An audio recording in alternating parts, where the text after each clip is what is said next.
एक बहुत खूबसूरत गांव, उसमें एक बहुत पुराने ख्यालात की एक अम्मा भी जो कि एक लड़की को देख रही होती है जो कि हाफ स्कर्ट्स में होती है और उसकी सारी टांगे नजर आ रही होती है। उसको देखकर वो बड़ा हैरान का इजहार करती है और वो कहती है, अल्लाह, इतने ऐसे लोग हो गए हैं, ऐसे लोग आ गए हैं जिनको जरा शर्म और लिहाज नहीं है, जिनको जरा मुआशरे में रहने की तमीज नहीं है कि मुआशरे में किस तरह रहना है, किस तरह से रहा जाए, किस तरह ओढ़ना और किस तरह बैठना है, किस तरह चलना है, किस तरह फिरना है, किस तरह खाना है। एक तो आज के मैं कुछ भी नहीं सिखाती, मैं क्या करूं।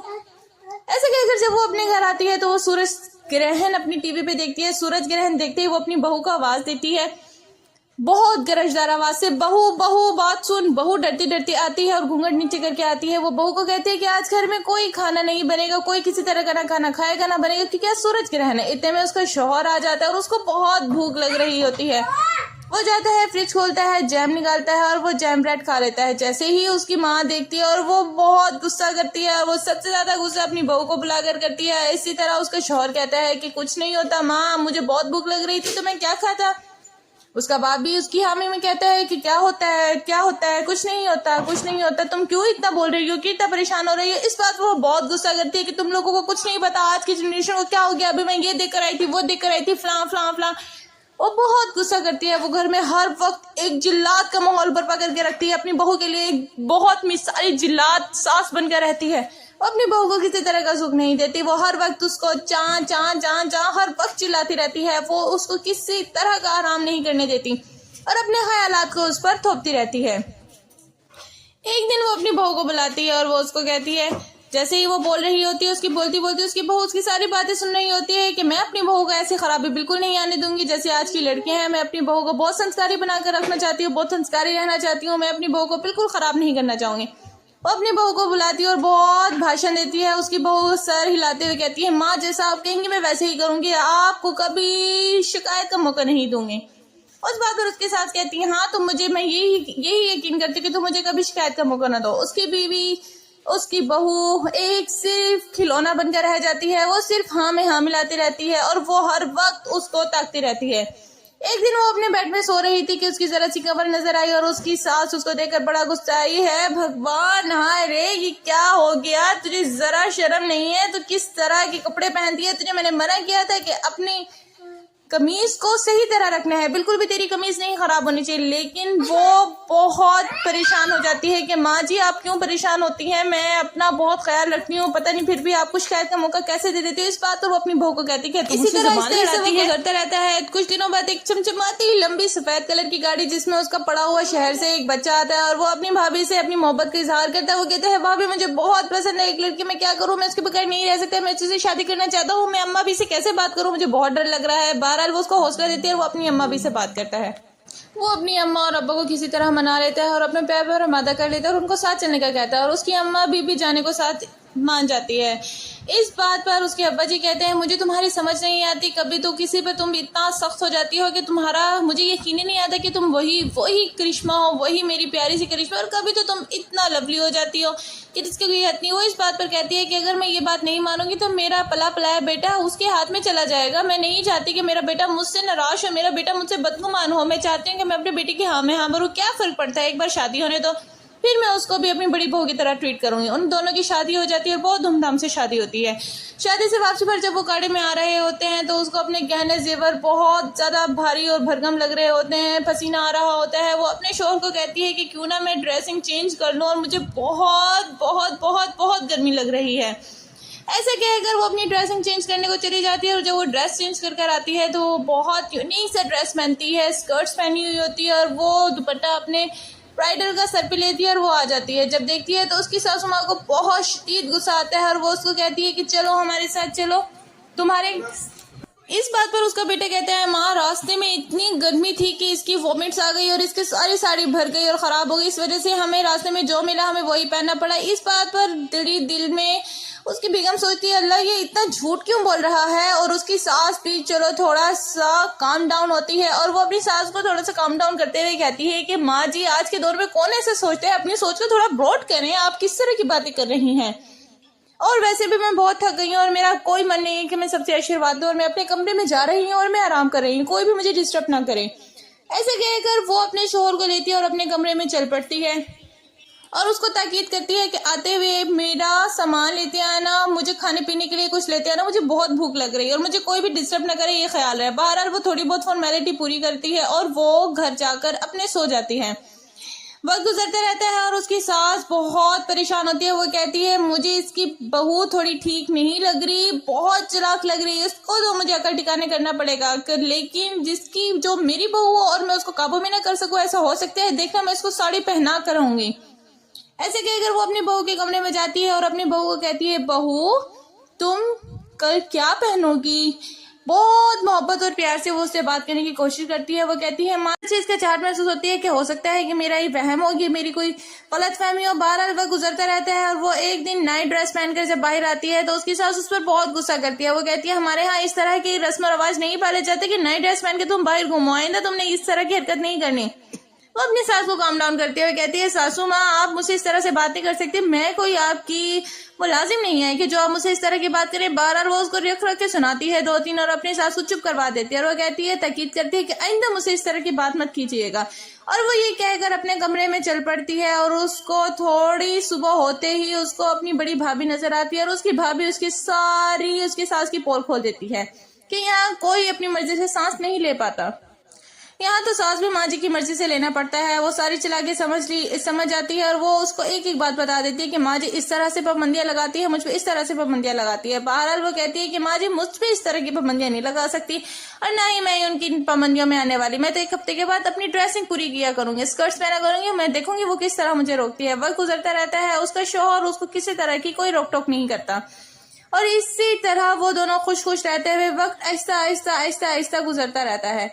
कुछ वक्त गुजरने के बाद वो दोनों मरी के जाने के लिए पिकनिक प्लान बना लेते हैं और वो कहती है कि मैं तुम्हारा सूटकेस चेक करूंगी, हो सकता है तुमने छोटे मोटे कपड़े रख लिए हों और तुम्हें ठंड लग जाएगी। वो जानती थी पहले कि उसके साथ इस तरह की हरकत कर सकती है, लेकिन वो उसका सूटकेस चेक करती है, उसमें ऐसा कुछ नहीं होता। बहरहाल वो अपना प्लान चेंज करते हैं और वो मरी के लिए चल पड़ते हैं। वो मरी जाने के लिए रास्ते से कुछ अपने लिए स्कर्ट्स परचेज कर लेती है और वो उसमें खूब पिक्चर्स बनाती है, प्यारी प्यारी पिक्चर्स बना के वो नेट पे अपलोड करती है। नेट पे चूंकि उसकी सास भी प्रोफेशनल खातून होती है और वो नेट पे देख लेती है, उसको बहुत गुस्सा आता है। तभी उसकी दादी अम्मा आती है और उसने भी इसी तरह की ड्रेसिंग की होती है और वो उसको कहती है कि देखो इस ड्रेसिंग में किसी तरह की कोई बुराई नहीं है, तुम क्यों इतना हंगामा मचाए रखती हो, तुम समझती क्यों नहीं हो वक्त के साथ खुद को बदलना होता है। अगर तुम वक्त के साथ खुद को नहीं बदलोगी तो तुम्हारे साथ रहने वाले खुद जल्द ही तुम्हारा साथ छोड़ जाएंगे।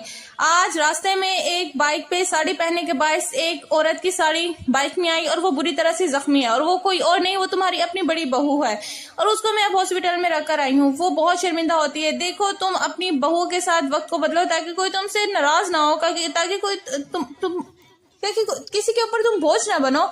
तुम ये बात क्यों नहीं समझते, इसमें कोई बुराई नहीं है। बहरहाल वो इस बात को समझ जाती है और वो बहुत ज्यादा रोती है और वो अपनी गलती पर शर्मिंदा होती है और वो सब रोक टोक खत्म कर देती है और वो बहुत खुश बाश रहने लग जाती है और उसको किसी तरह की कोई मसला नहीं होता।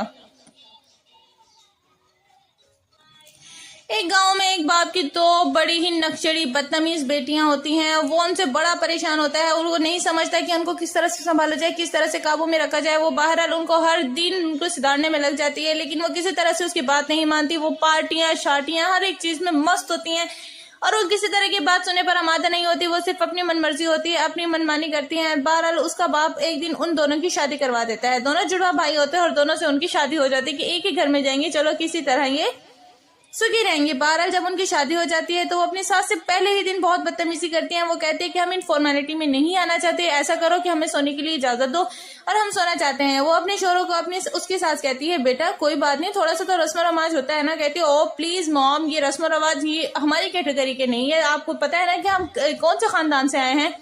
बहरहाल वो उसको छोड़ते हैं और वो अपशगुन हो जाते हैं और वो इसी तरह कमरे में चली जाती हैं। जब वो सुबह उठती हैं तो वो किसी तरह की कोई फॉर्मेलिटी नहीं पूरी करती। वो अपने सुबह उठकर उसकी सास माँ कहती है कि बेटी आज खीर बना दो, हमारे घर में हमारे खानदान में पहले दिन खीर बनाई जाती है। बहरहाल वो उसका मजाक उड़ाती हैं और वो उसको साफ अल्फाज में इनकार कर देती हैं। वो उसको किसी तरह की बात सुनने पर तैयार नहीं होती। वो कहते हैं कि मैं खीर क्यों बनाऊं, हमें पता है हमारे घर में नौकर चौकर होते हैं, हमने तो कभी रसोई घर में तो क्या, हमने तो कभी पानी के गिलास को भी हाथ नहीं लगाया। आप किस तरह की बातें करती हैं। हाँ आप अपनी कैटेगरी की लिया थी, हो सकता है कि वो आपके किसी काम आ जाते। इस बात पर उसके साथ उस पर बिल्कुल गुस्सा नहीं करती। वो कहती है ठीक है बेटा, जैसे आपकी मर्जी, जैसा आप चाहो।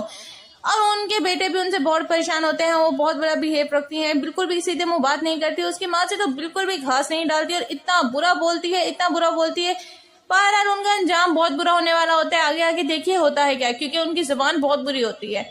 तो वो इसी तरह से अपनी मुसलसल गप्पोबाजी में मसरूफ होते हैं। एक दिन वो बहुत बुरी ड्रेसिंग करके पार्टी में जा रही होती हैं और वो कहती है चलो हम पार्टी में नहीं जाते तो हम स्विमिंग पूल में जरूर नहाएंगे। बहुत शर्मिंदा होते हैं उसके शौहर, उसकी माँ और उसके घर के सब नौकर चाकर बहुत ज्यादा शर्मिंदा होते हैं। वो कहते हैं हाय भगवान, इन्होंने तो हमें कहीं मुंह दिखाने के काबिल नहीं छोड़ा। ये मैं क्या ले आई हूँ अपने घर में, लक्ष्मी लाने के बजाय मैं तो पता नहीं क्या ले आई हूँ। अब ये पता नहीं कब भला टलेगा, अब तो मेरे भगवान ही मुझे बचा सकता है। वो एक बहुत प्रोफेशनल खतून होती है, वो एनजीओ भी चला रही होती है और उसका बहुत स्टेटस होता है। एक दिन वो अपनी दोनों बहुओं को शराब पीते हुए देखती है। वो बहुत परेशान होती है। वो कहती है ये मेरी बहू ये कैसी हैं, अल्लाह इनका कुछ तो वो हो। तो इस तरह वक्त गुजरता रहता है और वो इसी तरह अपनी पार्टियों में और मस्तियों में और मस्तीखोरियों में मसरूफ होती है। वो किसी तरह का कोई लिहाज नहीं रखती। इस तरह आधी आधी रात हो जाती है। वो किसी को भी घास डालना भाव नहीं समझती और वो आधी रात में जाती हैं और वो गाड़ी में बैठकर जाती हैं और पार्टियों में खूब हल्ला गुल्ला करती हैं, शराब पीती हैं, सिगरेट्स पीती हैं, खूब मस्ती करती हैं और खूब डांस एंजॉय करती हैं। जब वो घर आती हैं तो वो अपनी धुन में मसरूफ होती हैं, उनको चक्कर आ रहे होते हैं और उनकी सास देखकर उनको आग बगोला हो जाती है कि ये किस तरह की हरकत करके आई हो तुम, ये हमारे घर को जेब नहीं देता, ये तुम अब्रॉड होने का हरगिज़ मकसद ये नहीं होता कि आप अपने आप को भूल जाएं, आप अपनी दहलीज पार कर जाएं, आप अपने रूल्स एंड रेगुलेशन भूल जाएं। आप ये किस तरह कर सकती हैं, आप कहाँ से पढ़ी हुई हैं, आप कहाँ से आला खानदान की है। इस बात पर वो अपनी मॉम को बहुत सुना दे रहे मॉम प्लीज बस करते हैं, आप ये किस तरह की बातें कर रही हैं, थोड़ा सा ब्रॉड बने। इस बात पर उनका शौहर उनको एक एक तमाचे रख रख के लगाता है।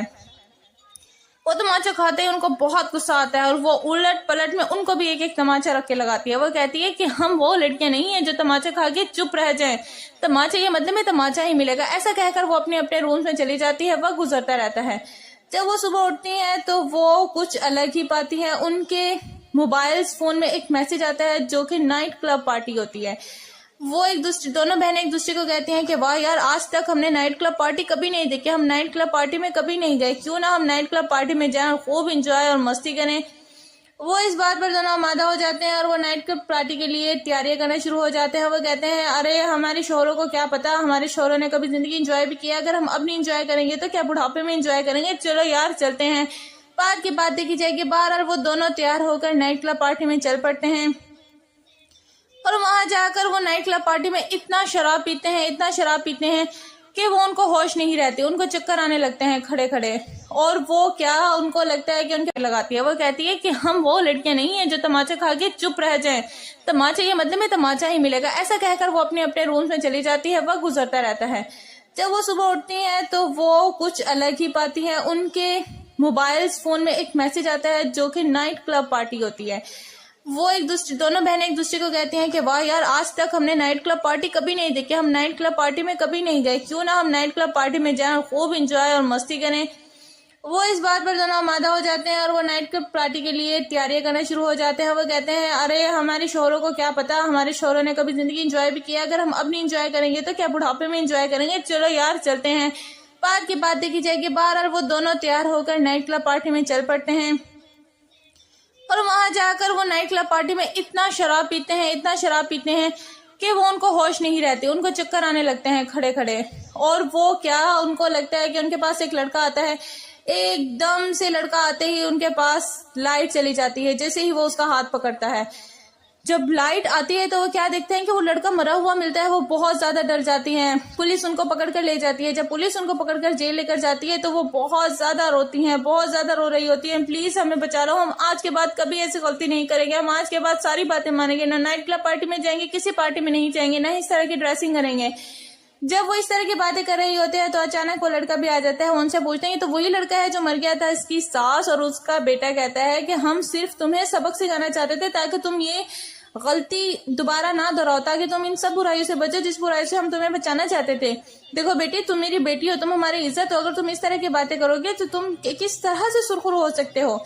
और हम तुम्हें, हमारा मकसद ये सारी हमारी प्लानिंग थी और हमारा मकसद सिर्फ तुम्हें बचाना था। हम तुम्हें जबान से तो समझा के देख लिया था, प्यार से भी समझा के देख लेते, लेकिन तुम किसी तरह हमारी बात सुनने पे ख्याल ही नहीं आता था तुम्हारा, तुम हमारी बात किसी तरह सुनती नहीं थी, इसलिए हमने ये प्लान अरेंज किया ताकि हम अपनी इज्जत और अपनी बीवियों को सबको बचा रहे। इस तरह वो सब खुशी खुशी रहने लग जाते हैं और एक हैप्पी फैमिली हो जाती है। Please like and subscribe.